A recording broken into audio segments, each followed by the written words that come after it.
we should not trust the judgment of May Musk because No. she raised Elon. B, Elon's dad ended up divorcing her, marrying someone else, and then impregnating the daughter of that person. He has kids with his own stepdaughter. Right. It is a Woody Allen situation. And welcome back. You're listening to Hysteria, the podcast for people who were thrilled to see Justice Ketanji Brown Jackson live out her Broadway dreams. I couldn't watch it enough. It's such an adorable clip. It's adorable. God bless. I'm so glad she's living her best life.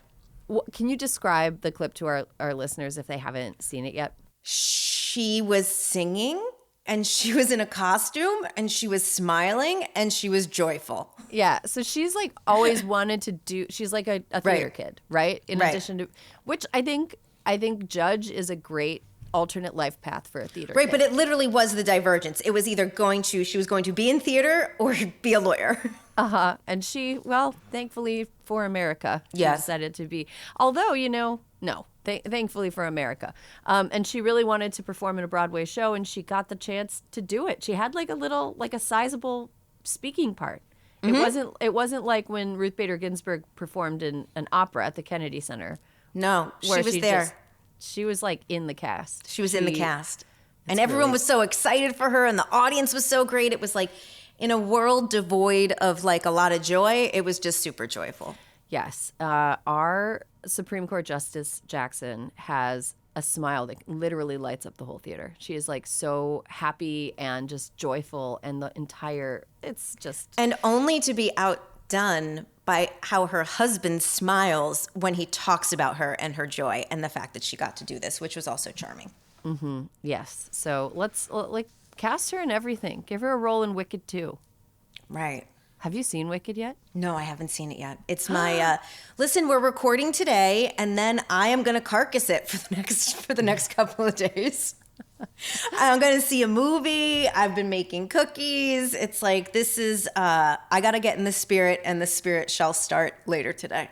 I will say Wicked is a stirring film. You loved it. I was like crying for half the time. I'm sure. I cried at Barbie, and this feels more than that. I saw it twice in 2 days. And you had to, though. Yeah, one of those times was with a 3-year-old who I will say was piecing out a little bit at Dancing Through Life, because that's not like Jonathan Bailey's just unbridled sexuality is not interesting to a 3-year-old child. But like she was interested in the opening scene. She was interested in Defying Gravity. She really was fascinated by the flying monkeys. So she's and the part with the baby lion. But the stuff that was like about friendship and like she was like, maybe when I'm 5. Bi coded dance sequences. She was just sort of like, I don't understand what's going on, which is normal, I think, developmentally. The fact she made it through is a 10 out of 10. Yeah, it was pretty great. She ate snacks the whole time, and she ate so many of them that Josh and I were like, I think she's going to throw up, but she didn't. So there you go. Give her an honorary Academy Award like Shirley Temple. Alyssa, you want to kick us off? I have 2. Okay, great. Let's go. So here's my petty. It's Federal Express, Erin. It's Federal Express. I was texting you about this. Federal Express at Christmas time turns me into George Costanza. Turns me into a complete psychopath because guess what? I'm sorry. We know the holidays are coming every year, right? Every year. It's on the calendar. It's literally in the Apple. It is, you buy a new phone and it's already in there. So here's my question. There are very few, actually airplanes sometimes do this too.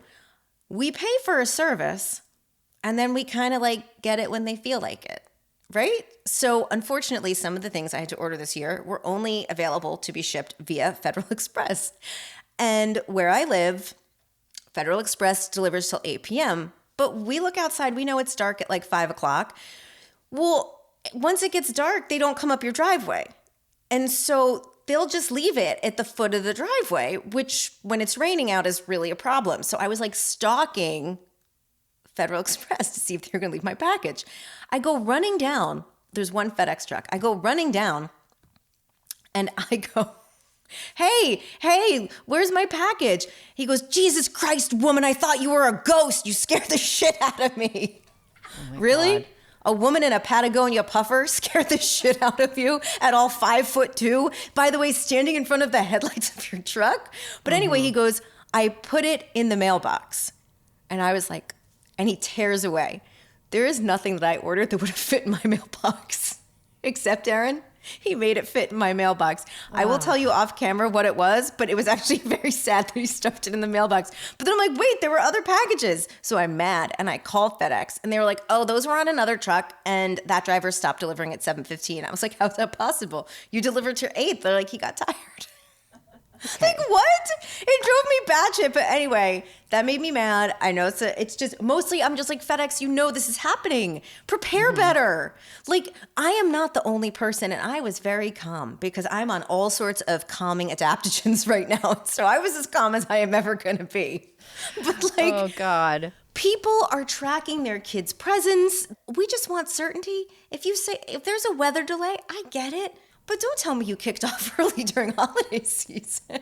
Oh my God. Yeah, no, that's a logistical failure. Obviously, workers obviously deserve breaks and humane working conditions, but like fucking hire enough people to do it. That's like, right. That's what this needs is your to be done. Super Bowl. Yeah. This is your Super Bowl. Oh no, we forgot the football. We forgot the packages. But something that has made me laugh a lot lately, which I will call my Sandy corner. Have you checked out Isaac Mizrahi's Instagram? No, that's not a thing I make a habit of doing, but I can. I'm going to tell you something. It's hilarious. Look, first of all, I would say that when I started, I don't know how it got fed to me, but now I follow him. I would say, based on the interactions he has, I thought he was actually much older than he is. But he's kind of got this like old school. And I think also I'm an age where like I grew up thinking that he was just like the absolute kind of coolest, that he was like a real cultural phenomenon. And now he just does Instagrams about like how many baseball hats he owns and taking you through like the weird collection of like colanders and like pans and ceramics he has in his house. In his latest post, he was like, I like order. And I was like, I feel that. Maybe that's why his house is the way his house is. I feel that. But I have just found when I can't sleep at night, sometimes I'm like, let's see what Isaac is up to. I like that. I'm sure he likes it. So I had to give him a shout out. That's great. That's great. So what about you? Those are my biggies. I've actually got 2 sanity corners, and one is a petty sanity corner. Elon Musk's mom, May Musk, who looks like the mother from Futurama. Go ahead and Google it. She looks exactly like the cartoon mom from Futurama. She appeared on Fox News for some reason, talking about how poor people should have more kids, and the way to do that is by no longer going to the movies. And the reason what? And going out to dinner. If you stop going out to dinner, and she spelled out this like this life trajectory that she imagined for a middle class family in America, which is a life she has never ever led. Right. But it sounded very much like it's a banana, Michael. What could it cost? $10? Like she's like, you start out in a 2-bedroom apartment, and then you have 1 kid, and then you move to a 2-bedroom apartment that overlooks a garage, and then you have 2 kids, and then you get a house. And it was like, bitch, what the fuck are you talking about? What is she talking about? She's just making shit up. She's just making up a story that will justify her calling for more people in the middle and lower classes to pump out babies to work in her son's factories, basically. I feel like the producers either did her dirty on purpose or were completely clueless, and I know that Fox News producers are not completely clueless. I almost feel like this was a done dirty on purpose situation. Do you know? Okay, so first, I did not know that. And why it is also so upsetting and disturbing that she said that is that I read earlier this week that she is sitting in on a lot of the DOGE hiring meetings. Yeah, and what the fuck is she doing? Like, why is she? That's crazy. And like Elon admitted it. Like, yeah, my mom's participating. Okay, that's weird. But the crazier, equally crazy part is that the person who runs Elon's home office, his family office, is the person interviewing people for jobs on DOGE. And I heard that and I was like, well, wait, what does that mean? Oh, it means that, for example, he and Vivek want to take on the State Department. They say it's bloated, right? The person who runs Elon's family office is hiring, I'm using air quotes, foreign policy experts to work on the DOGE to be able to have like expertise, again in air quotes, on what should go at state. You know what, Alyssa? I've never said this sentence before out loud in my entire life, but go back to Africa. Go back to Africa. Get out of here. You're not from here. You don't know anything. You said it 2 weeks ago about him. Okay. Well, you know what?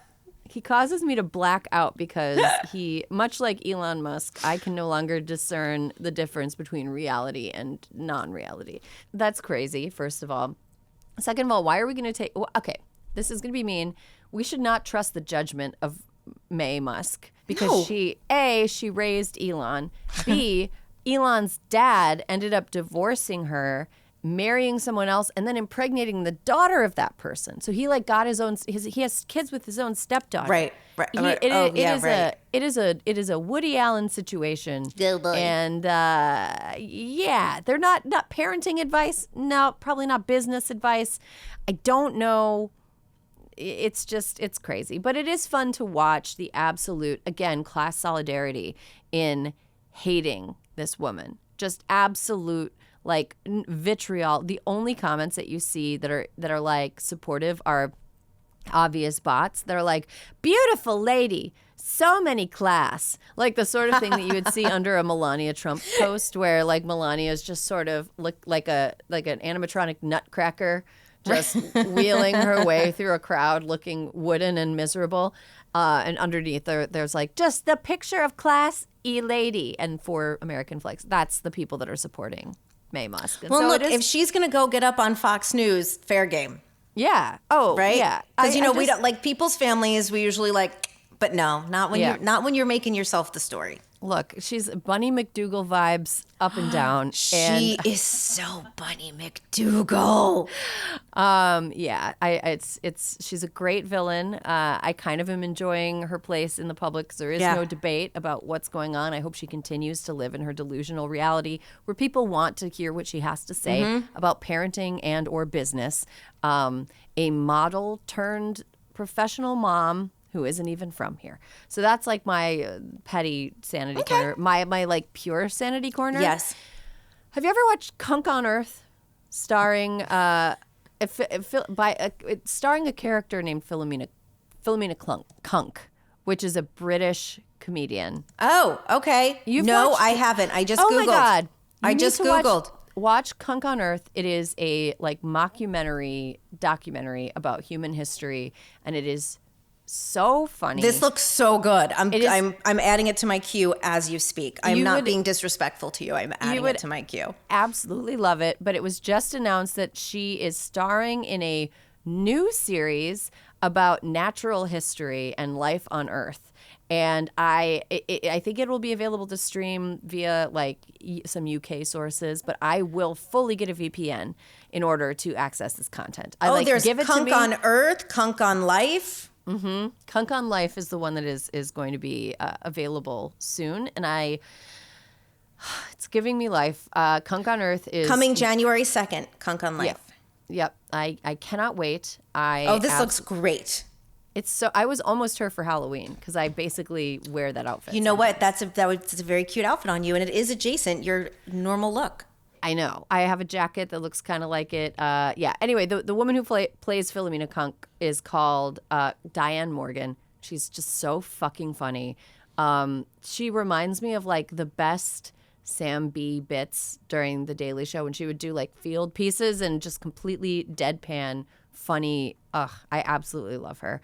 And she wears a fake ponytail, and it's just wonderful. It is just a wonderful piece of comedy. I'm living for that between now and January 6th when we are, I think, back at work. Oh, yeah, right. Which is also, I don't know why I know this, but January 6th is Vice President-elect J.D. Vance's wife's birthday. So why do you know that? Because I wrote this fucking guy about J.D. Vance. And that was one of the facts. I was like, wow, I bet January 6th has always been a joyful day for him. Oh, shit. January 6th. Oh, my God. That took me a hot minute.